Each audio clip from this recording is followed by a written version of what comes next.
दोस्तों, आपको हमारे इस चैनल पे आने के लिए बहुत बहुत धन्यवाद। और आज हम बात करेंगे कि जो पेट्रोल और जो डीजल जो है इतना महंगा क्यों हो रहा है और इसके पीछे असली वजह क्या है।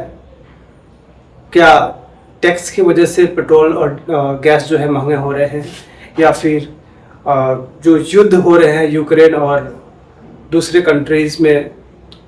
दोस्तों, इस समय जो सबसे बड़ा जो असर जो है मिडिल ईस्ट यानी कि पश्चिमी एशिया पे पड़ रहा है, जैसे कि ईरान, इजराइल और अमेरिका के बढ़ते तनाव की वजह से अंतर्राष्ट्रीय स्तर पे जो क्रूड ऑयल है उनमें बहुत तेज़ी देखी जा रही है। इसके वजह से जितने भी देश जो है बाहर से कच्चे तेल खरीदते हैं उनमें पेट्रोल और डीजल की कीमतों में महंगा देखा जा रहा है।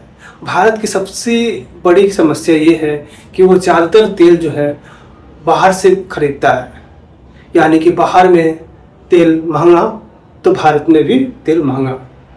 और भारत में हाल में ही जो है पेट्रोल डीजल पे 3 रुपये प्रति लीटर जो है प्राइस जो है बढ़ी है, जिसका जो कारण जो है वो बताया जा रहा है अंतर्राष्ट्रीय स्तर पे तेलों की कीमतों में बढ़ोतरी। बात करते हैं एलपीजी गैस सिलेंडर की। जो भारत में जो एलपीजी गैस सिलेंडर जो है उसमें भी बहुत महंगाई देखी जा रही है, जिसकी वजह सेम है। जो मिडिल ईस्ट में जो युद्ध हो रहा है उसकी वजह से जो अंतर्राष्ट्रीय स्तर पर जो व्यापार है वो सारे ठप हैं। इसकी वजह से जो भारत में जो क्रूड ऑयल जो सप्लाई जो होना चाहिए था उस हिसाब से सप्लाई हो नहीं पा रही है। इसकी वजह से गैस सिलेंडरों में भी जो है बहुत प्रभाव पड़ रहा है देश में, और इसकी वजह से गैस सिलेंडर की कीमतों में भी महंगाई बढ़ रही है। रिपोर्ट्स के अनुसार जो है भारत में जितने भी व्यापारी हैं जो सिलेंडर और क्रूड ऑयल के बिजनेस से जुड़े हुए हैं उनको भी बहुत नुकसान का सामना झेलना पड़ रहा है। और बड़ा फैक्टर आता है जो है टैक्स।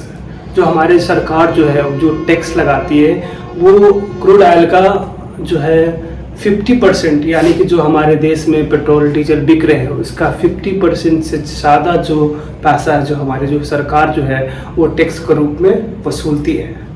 और एक ऐसी सिचुएशन जिस समय महामारी हो, देश में लोग परेशान हों, ऐसे स्थिति में अगर सरकार अपने टैक्स में कटौती नहीं करती है और अंतर्राष्ट्रीय स्तर पे भी पेट्रोल और डीजल महंगे मिलते हैं, इस समय देश में जितने भी लोग हैं उनको डबल नुकसान का सामना करना पड़ता है। बहुत ही परेशानियों से उनको गुजरना पड़ता है। अगर आप ऐसा सोच रहे हैं कि पेट्रोल और डीजल महंगा हुआ तो हमें क्या फ़र्क, बट इससे फ़र्क पड़ता है। जैसे कि पेट्रोल और डीजल महंगा होने की वजह से जो हमारे ट्रांसपोर्ट सिस्टम जो है वो महंगे होते हैं, और ट्रांसपोर्ट सिस्टम जैसे महंगे होते हैं हमारे जितने भी ज़रूरतें को चीज़ें हैं जैसे कि साग सब्जियाँ, दूध और भी जितने हमारे जो सामान जो हम लोग यूज करते हैं सारी चीज़ों के दामों में बढ़ोतरी होती है। इसकी वजह से हमारे जो व्यापार है उस पर सीधा असर पड़ता है और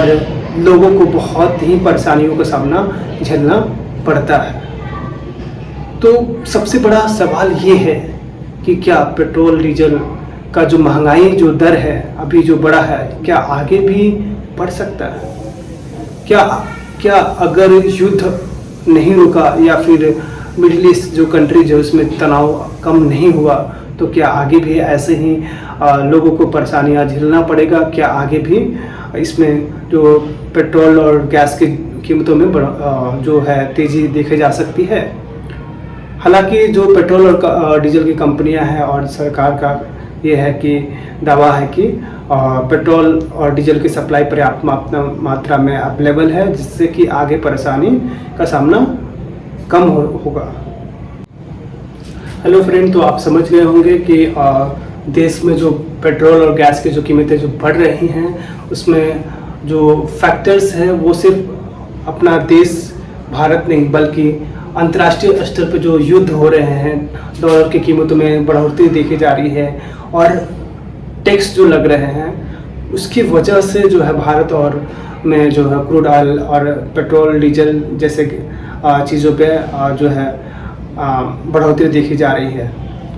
तो आप अभी ये बताइए कि जो भारत सरकार द्वारा जो टैक्स लगाए जा रहे हैं पेट्रोल और डीजल पे, क्या इस टैक्स को कम करना चाहिए या फिर आगे भी इसी तरह बढ़ोतरी होती रहनी चाहिए? अपना राय आप ज़रूर कमेंट में लिखिए और इसी तरह के बड़ी खबर को आसान भाषा में समझने के लिए हमारे इस चैनल को सब्सक्राइब कीजिए। धन्यवाद।